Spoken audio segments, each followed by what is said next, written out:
Allah subhanahu wa ta'ala reminds them of another favor. وَإِذْ فَرَقْنَا بِكُمُ الْبَحْرَ وَإِذْ, and also remember this blessing. Don't forget this one. Which one? That وَإِذْ فَرَقْنَا بِكُمْ. فَرَقْنَا, فَرَقَ, farq. And farq is to separate, to divide between two things. One thing, you separate it so it becomes into two.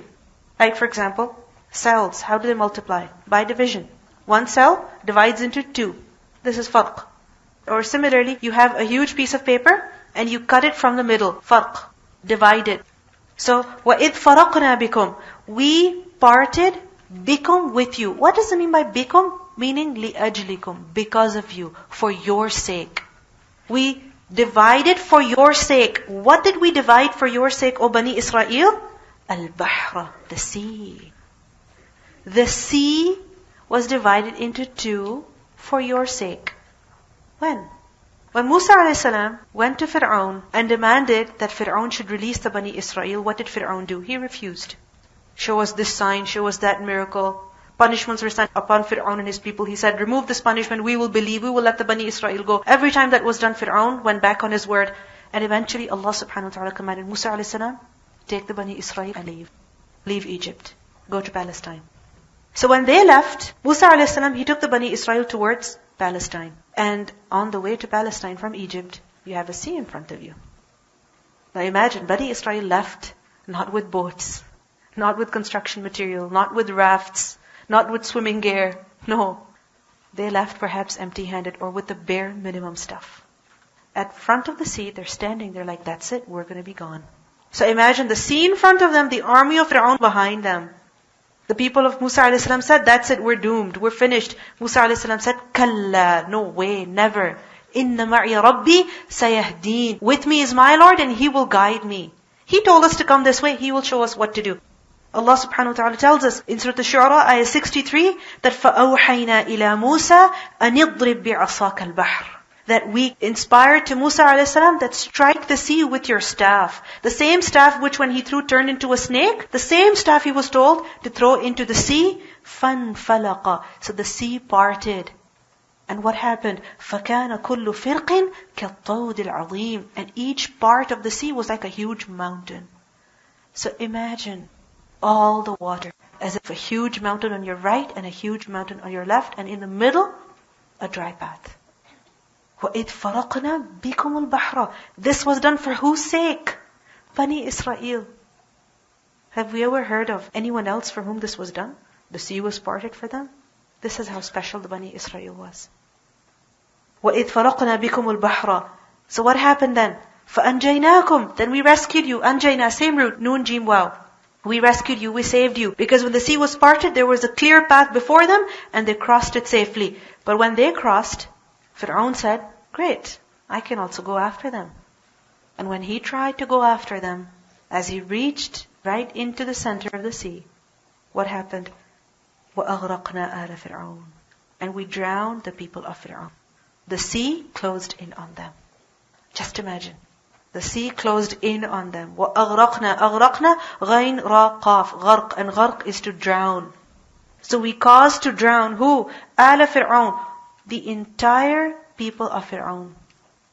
All of them who had come with him. وَأَنْتُمْ تَنْظُرُونَ. And you were looking. تَنْظُرُونَ. نُونَ ظَارَ. نَظَرَ. نَظَرَ is to look, to see. So all of this happened before your very eyes. You saw the people of Fir'aun coming into the sea, and you saw the water crashing on them. You saw the sea closing on them. And you saw the end of Fir'aun and his people. They were killed. They died before your very eyes. وَأَنْتُمْ تَنْظُرُونَ. What do we learn in this ayah? Many lessons. First of all, we see that Allah subhanahu wa ta'ala is reminding the Bani Israel as to how He saved them, how He rescued them. In the previous verse, what do we learn? That Allah saved them from Fir'aun and his oppression. And in this verse, Allah tells them as to how exactly He saved them. And this saving was a huge blessing. Remember that a blessing includes two things. First of all, it includes that a person gets that which he wants, what is beneficial for him. And secondly, a blessing includes that what is harmful, what is disliked, is taken away from a person. He gets rid of it. So, how is this a blessing for the Bani Israel? That What was their goal? What was their desire? That they should be saved. Allah subhanahu wa ta'ala gave them that blessing. What was dangerous for them? What was harmful for them? Fir'aun and his people. Allah subhanahu wa ta'ala caused them to drown. A complete blessing. A complete favor. Then we also learn in this verse that when Allah subhanahu wa ta'ala wants to take a person out of some difficulty, out of some trial, He can do so by means that we cannot even imagine, we cannot even think of. Could the Bani Israel ever expect that the sea would be parted for them? Perhaps a huge ship appearing in which they could, board and the ship would take them safely. Okay. But the sea parting for them? That's a big deal. Who can cause that to happen? Only Allah. So when we want to come out of some difficulty, who should we turn to? The one who can cause the sea to split. The one who has the power to relieve you. The one who has the power to take you out of your problem. What happens to us is that when we are in some difficulty, we make dua to Allah. And what do we expect? As soon as we pray, a miracle happens and boom, the problem is gone. Does it happen like that? Not necessarily. The Bani Israel, they suffered for 1 year? 1 month? 1 day? No. For many, many years. Just imagine, Musa a.s., when he was born, the Bani Israel were enslaved. And this is why the mother of Musa a.s. put him in a basket and put the basket where? In the river. And the people of Fir'aun picked him up and adopted him as their own child. Musa a.s. left Egypt, went to Madian, and then came back as a prophet. And at what age were prophets given prophethood? At the age of 40. That is when he returned to Egypt as a prophet of Allah. Did the Bani Israel leave the next day? No. They left Egypt after many, many years. What does it show to us? That problems, they go eventually, but not quickly. When you're making dua, have patience. When you turn to Allah, have patience. You wonder, why can it not be taken away immediately? There's some wisdom. There's some reason that we cannot see right now, we do not comprehend right now, but there is a reason why your problem is not being taken away immediately. Something has to happen, or you have to learn a lesson, or something or the other that Allah alone knows about. But we should have patience when we turn to Allah subhanahu wa ta'ala. Is Allah not patient with us? Of course. Think about so many times we disobey Allah subhanahu wa ta'ala. So many times we say things that Allah does not like. We hear things that Allah does not like. Does He punish us immediately? No. When He doesn't punish us immediately, when He doesn't give us our record of deeds and our final fate until the day of judgment, then why are we so impatient? That, oh Allah, lift our problems away from us immediately. Another very important lesson that we learn is that it is also a huge blessing of Allah if a person sees his enemy's end before his eyes. Meaning a person sees the end of his enemy and not just hears about it. Because Allah subhanahu wa ta'ala says, وَأَنْتُمْ تَنْظُرُونَ. The Fir'aun and his people, they were drowned, but you saw them drowning. Imagine someone you hate. I hope you don't. But just imagine, someone has been very, very harsh to you. They've ruined your life. They've ruined your confidence. They've brought a lot of misery and pain to you. Do you have any good feelings for them? Do you want to take revenge from them? Of course. Why not? Imagine the state of the Bani Israel. Imagine one person, one woman, her son was killed, her brother was killed, her father was killed. Imagine a man whose wife was raped, whose daughter was raped, whose family was killed. Imagine the sorrow, the misery, the anger, the feelings of revenge they had in their hearts.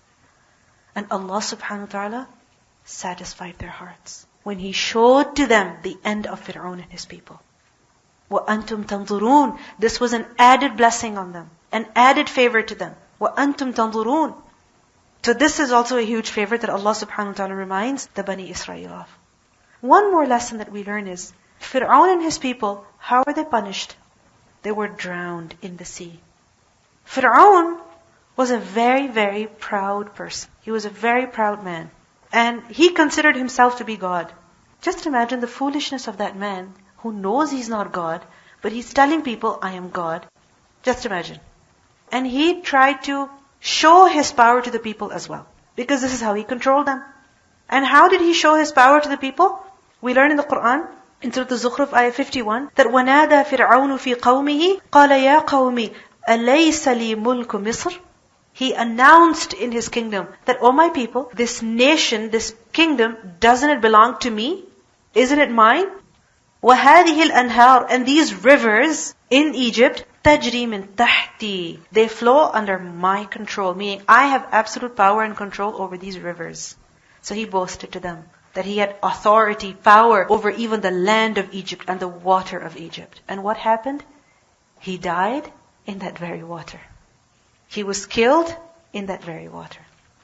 So when a person is arrogant about what Allah has given him, then what happens? He is humiliated. He was proud about the water of Egypt, and he was killed in water. Imagine the Bani Israel, they became corrupted in their religion. Yet Allah saved them. Yet Allah rescued them. Yet Allah sent a messenger to them. What do we think? That if a person has done something wrong, they're cursed forever. No good should ever be shown to them. But Allah subhanahu wa ta'ala, His mercy and His forgiveness is much more vast than that. As long as a person is alive, as long as a person is living, Allah subhanahu wa ta'ala shows His favor to them. Who is being addressed in these verses? Primarily, the Bani Israel. Which Bani Israel? Those present at the time of the Prophet sallallahu alaihi wasallam. Now, were they the ones who were rescued from Fir'aun? Were they the ones for whom the sea was parted? No. Then why does Allah subhanahu wa ta'ala address them? Because if this favor was not shown to their ancestors, would they be present today? Would they be alive today? Remember that a favor, a blessing on your parents is a blessing on you. A blessing that your parents have enjoyed is in fact a blessing on you. If your parents weren't safe and secure, would you be safe and secure? If they didn't have education, would they bother to educate you? No. A favor, a blessing on your parents is in fact a blessing on who? On you. And the Bani Israel are being reminded of their history so that they are grateful to Allah subhanahu wa ta'ala that Allah has been kind to us since centuries, generations, one generation after the other. Allah subhanahu wa ta'ala was so kind and generous towards us. So when He has been so kind towards us, what should we do? Believe in Him, obey Him, not disobey Him, be grateful to Him. وَإِذْ فَرَقْنَا بِكُمُ الْبَحْرَ فَأَنْجَيْنَاكُمْ وَأَغْرَقْنَا آلَ فِرْعَوْنَ وَأَنْتُمْ تَنْظُرُونَ